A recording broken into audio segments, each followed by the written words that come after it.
it's our last day on board today.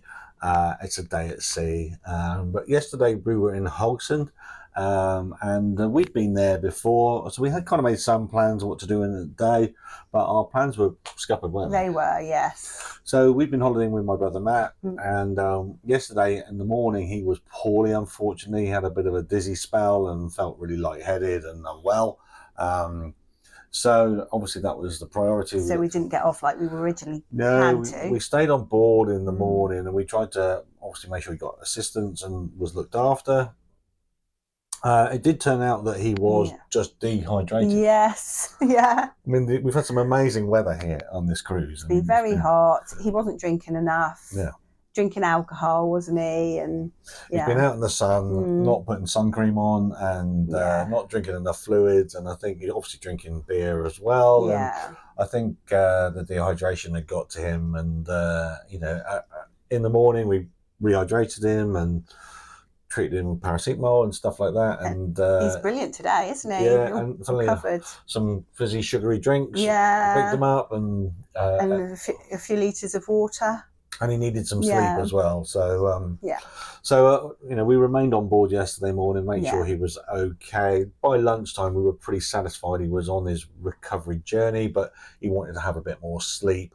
So, in the afternoon, it was just us getting off the ship, wasn't it? We just did our excursion, didn't we? We had booked an excursion to Skudeneshavn and in the afternoon. And, once we were satisfied that Matt was okay, and was snoring his head off and sleeping like a baby in his cabin, then we decided we would go ahead with that. And what a place. Yeah, that's a really pretty place. Really pretty. So it was a half-day excursion. It's about an hour and a quarter's bus ride down to Skudeneshavn. We had an interesting guy called Rune, who was very Nordic. I think it's fair to say. And he was describing, he's obviously local and was describing growing up in the area, but also the changes that have happened in his lifetime in the area as well.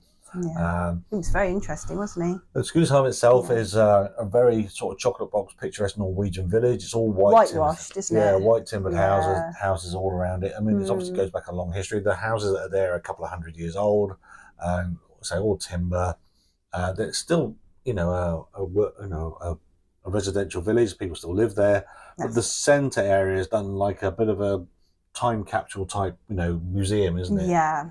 And the museum that they have actually got there that we went round was absolutely amazing, wasn't it? Yeah. And you've got this small complex of buildings there which form the museum, and there's everything in those buildings, from the old chemist to the fishing where they used to sort of like get all the herring and distribute that, to toy workshops, to dentists. I mean, it's all done in period time, and it's fascinating to explore and wander around. In fact, we could have done with longer there, couldn't we? We could have, yeah. And that the house that they showed, sometimes there was like 3 families living in that house at one time, and it was like a rabbit warren, wasn't it? It was, but a very interesting place. I mean, in terms of its aesthetics, I mean, it is just beautiful. Gorgeous. Everywhere you turn, you just want to take a photo. Blossom trees and planted with tulips, and it's gorgeous. It was really, really stunning place, but also really interesting to learn about how that small town survived, and the lives of the people who lived there. Very interesting. And I think it's been voted Norway's most scenic town in the past, or won awards for it being how beautiful it is. So, really nice. Really nice trip. And on the way back, we stopped at that Fisherman's Memorial, didn't we? Yes, we did. Which has an open-air church, That church was gorgeous. Yeah. Yeah, that was lovely. What a setting. I mean, it's not really a church. It's just basically some rocks with a cross on it. But it's been consecrated, and it's been given, permissions to hold ceremonies and stuff there. People get married there and stuff. But it's right next to the Fisherman's Memorial as well, which obviously is very poignant and very sad, because obviously reflects the many lives lost off that coast there. And it is quite a treacherous coast line, off of the island of Karmøy. it was an interesting. Absolutely We were late back gorgeous. to the ship, weren't we? That's why it's always important to book an excursion. Yeah, always book a cruise line excursion Yeah. if you're worried that you may not make it back, or if you're going any kind of distance. Again, we weren't too late, were we? About 15 minutes, weren't we? So we're about 15 minutes late back, but obviously the ship was waiting for us. But the guide was getting phone calls. We could hear him from the ship. Yeah. Where are you? Where are you? We're on our way. But so an interesting day out, and in the afternoon out. When we got back, obviously first check on Matt. Was to check on Matt, and he was picked up a bit, hadn't he, after having lots of sleep. Massively, he really picked up. He did this little bit of video just to say, I'm all right. So we'll just play that now. And then, once we'd checked Matt was okay, we had a meal, and we sat out on deck and we watched the sail away out of Haugesund, and that was beautiful sailing out. And then we started heading across the North Sea back to the UK. In the evening, we went to the clubhouse, and there was some live music on there from the house band. That was all cheesy music classics, wasn't it? Yeah. And they were really Which good. was fun. Yeah, we enjoyed that. That was good. And as if we needed any more cheesy music, the next thing we did was the silent disco. Silent disco. Somebody here gets rather carried away. I love silent disco, as you know. And that was that. It was it was a good day yesterday, wasn't it? It was, yeah. Really nice. Apart from the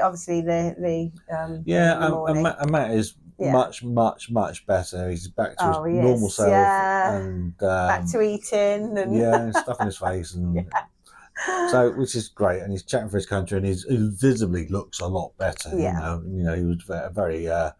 And he keeps filling his water bottle up now, which is good. Yeah, and he's drinking loads of water as well.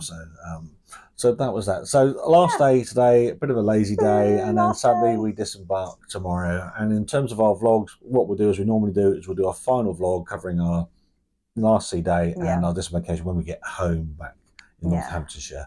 But thank you for joining us on this adventure and joining us, and we'll give you an update tomorrow on how it's gone, but what our overall thoughts of P&O Iona have been, and there's a little bit of a sneak preview. So far it's been brilliant, thumbs up. But we'll go into a little bit more detail about what we liked and what's worked really well, and some of the minor niggles only that we've had, because it's generally been really positive, isn't it? And we'll give you all that detail when we get back to Northamptonshire tomorrow. All right. Thanks now. Cheers. Bye.